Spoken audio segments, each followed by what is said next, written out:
Chapter 17. Very good. You figured it out, said the silent voice in my head, mocking me. No! No! No! Jake, are you all right?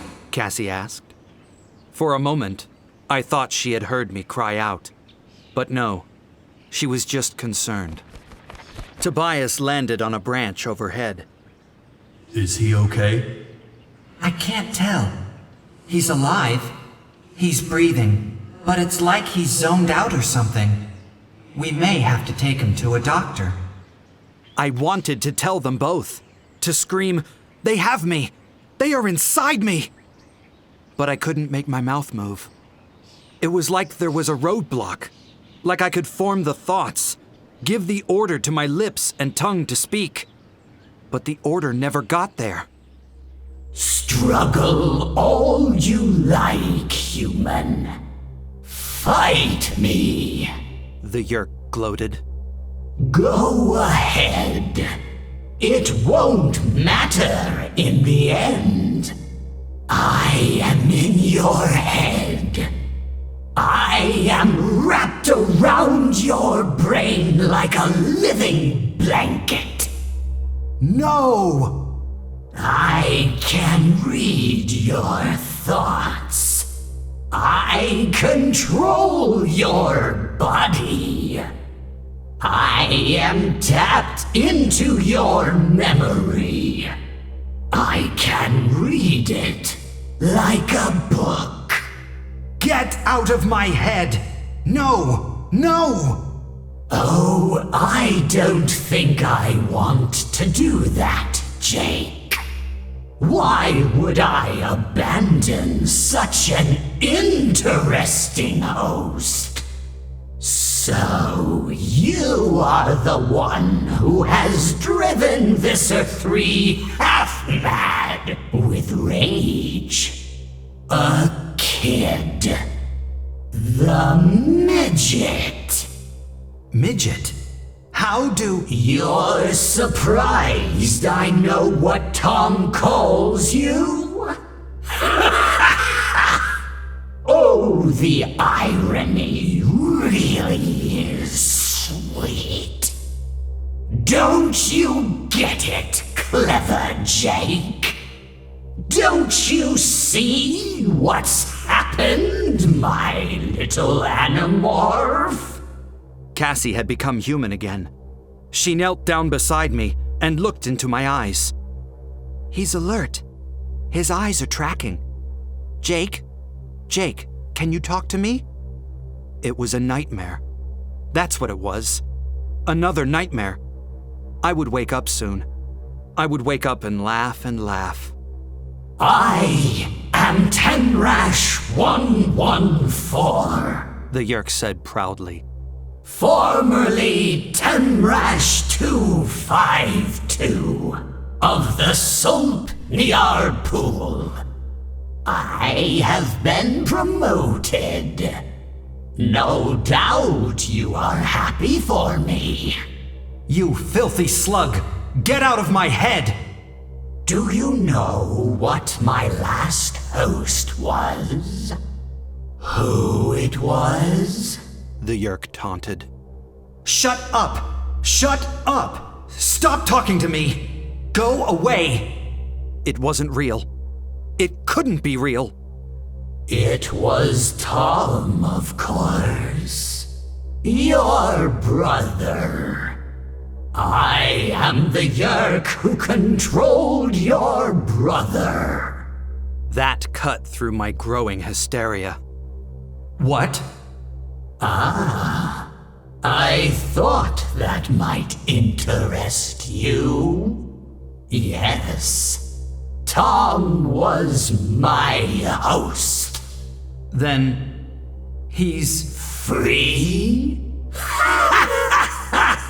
The Yerk laughed in my head. You're even stupider than your brother. No, your brother's body has been given to a new Yerk. Someone with a lower rank. I am too important now to be wasted on Tom. I am to take on a new and important project. A very special host. The governor.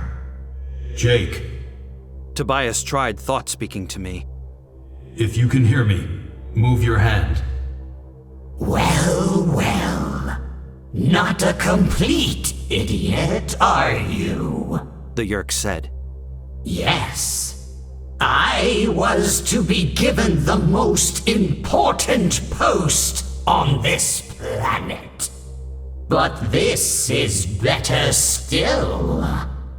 Visser 3 is very determined to catch you and your friends. He will be surprised to learn that you are human. I'll never tell you who the... The others? You mean Cassie, Marco, Rachel, Tobias, who's sitting in the tree over our heads? And of course, the one remaining Andalite, Aximile Escaruth Isthil? We have to get him to a doctor, Cassie told Tobias. Just then, Marco arrived. He was fully human again. He was dressed in his morph clothes and walked gingerly without shoes. Doctor? He needs a doctor? What's the matter with him? Nothing is the matter with me, I said, quite suddenly. I'm fine. Only I didn't say it. My mouth spoke the words, but I didn't say it. The Yeerk had spoken through my mouth. No way, Cassie said. We're taking you to a doctor. You didn't answer me for like 5 minutes. Maybe you have a concussion. My body sat up. Sorry I scared you, Cassie. But I'm fine. And where are you going to take me? Back to that hospital? What if some doctor does a blood test, and he sees something that shows him I'm an Animorph? Like what? Marco asked, sounding skeptical. How do I know? Maybe some leftover roach DNA? Look, I'm fine, okay? I'm going back up. Tobias said. Make sure no one is after us. And see if Rachel and Axe are okay. He flapped his wings and flew away through the trees. As soon as we know Rachel and Axe are safe, we need to break up and go our separate ways, my mouth said. The Yeerk was considering his next move. I could not hear his thoughts, but I could feel him using my brain. He was digging through my memory, trying to learn quickly about the others. He was using my brain. Using me. I had to do something quick. Something to warn Cassie and Marco. Surely they would guess what was happening. They were the 2 people in the whole world who were closest to me. Surely they would realize that I was no longer myself. Wouldn't they? I don't think there's all that much the Yeerks can do right now, Marco said to Cassie. We're deep in the national forest. It would take a while for them to organize a search. They'd need helicopters and lots of human controllers. And they don't even know what they're looking for. He laughed. After all, they still think we're Andalites. Yeah, but it means we're going to have to be very careful with Axe, my mouth said. We'll need to hide him. I think we may have parboiled quite a few Yeerks in that whirlpool. They're going to be very upset. It was incredible. It was shocking to listen to. The Yeerk was using my voice, my inflection. He was saying the words I would have said. Marco and Cassie would never guess. As far as they could see or hear, the Yeerk in my brain was me. Yes, little human. The Yeerk sneered silently. Your body is my home now. Mine. Body and mind. Under my control. Forget resistance. It is futile.